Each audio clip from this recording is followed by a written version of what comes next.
Hala, true ba talaga? Indonesia, the next Miss You. Ito ay based sa latest survey ng Indofans.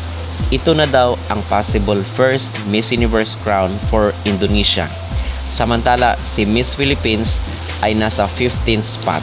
So mga kapolitika, gumawa po ng hot picks ng early prediction ito mga Indonesians dito sa Miss Universe at sa Miss Cosmo.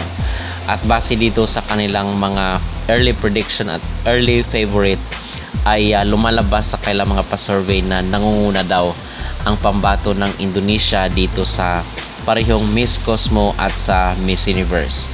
So kung sakali mananalo dito sila sa Miss Cosmo ay back-to-back win ito para sa kanilang bansa. At dito naman sa Miss Universe, ito yung kauna-unahang corona ng kanilang kompetisyon dito sa Miss Universe. So tayo naman is hindi naman tayo na nagdadamot dito sa mga sa mga Indonesians kasi alam natin yung kailang admiration, yung kanilang pangarap na magkaroon rin sila ng corona dito sa major pageant na Miss Universe kasi never pa silang naka-corona. Kung sakaling Indonesian ang mananalo ngayong taon ay maging ito makasaysayan para sa kanila. Okay? Pero ang dito, ang disadvantage mga kapolitika is mas lalo silang yayabang. Kasi alam nyo naman 'di ba yung mga Indonesians ay palaban. Nakikipagbardagulan sila dito sa mundo ng social media, sa mga comment section ay nagko-comment sila ng mga negatibo. So, punteriya at target rin nila ang ating mga candidate, ang Pilipinas, pagdating sa mga beauty contest. Talagang may nagbibigay sila ng mga opinion na negatibo at minsan is talagang troll na. Okay, nakikipagbardagulan talaga sila. So, kung sakaling isa mang Indonesian, which I believe na imposible 'yon, ay wala tayong issue mga kapolitikan. Happy tayo para sa kanila kasi ganoon naman dapat, maging happy ka sa success ng iba. So kung ang Indonesia, ito yung kauna-unahang corona nila kasi tayo is nakaapat na tayo. Kung ito man yung kauna-unahang corona ng Indonesia kasi pangarap talaga nila na magkaroon sila ng first crown dito sa Miss Universe. So maganda na tayo is happy para sa kanila kung ano man yung mga achievement or success. At bakit ko nasabi na imposible magka-corona itong Indonesia kahit pa ito yung gusto nila?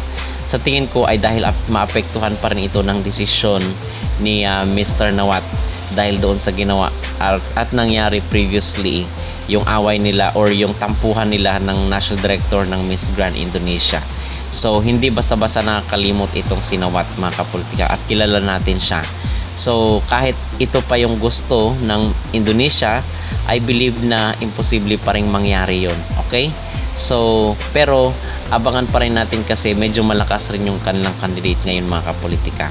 At dito naman sa Miss Cosmo ay imposible rin itong kanilang gusto, itong kanilang dream na mag back to back sila sa Miss Cosmo. At bakit ko nasabi yun? Kasi hindi naman napasikat ni Kitut yung Miss Cosmo, di ba? Ang baba nga ng engagement nila dito sa social media. May kukumpara mo doon kay Emma Tiglao na nagmi-million yung kanyang reaction. So paano mo masabi na back to back ng Miss Cosmo yung pagkapanalo gayong hindi naman sumikat ang brand ng Miss Cosmo doon kay Kitut? So pipili at mamimili, hahanap ng ibang option itong Miss Cosmo kung saan is kayang tapatan yung ganawa ni Emma Tiglao doon sa Miss Grand International. So I believe na hamon ito, challenge ito sa Miss Cosmo para sa susunod na beauty queen na kokoronahan nila. Okay? And for sure is hindi ito Indonesia kasi hindi naman all out ang support ng mga Indonesians. Iilan lang sila dito sa social media. Okay?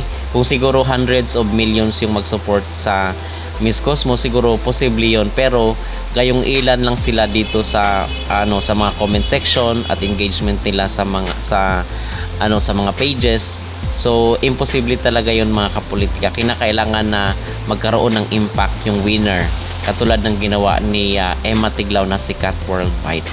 Okay, so yun mga kapolitika ang aking masasabi dito sa survey di umano ng Indonesians na sinasabi nila sa Miss Cosmo at sa Miss Universe ay parehong top 1 yung kanilang mga manok ngayong taon.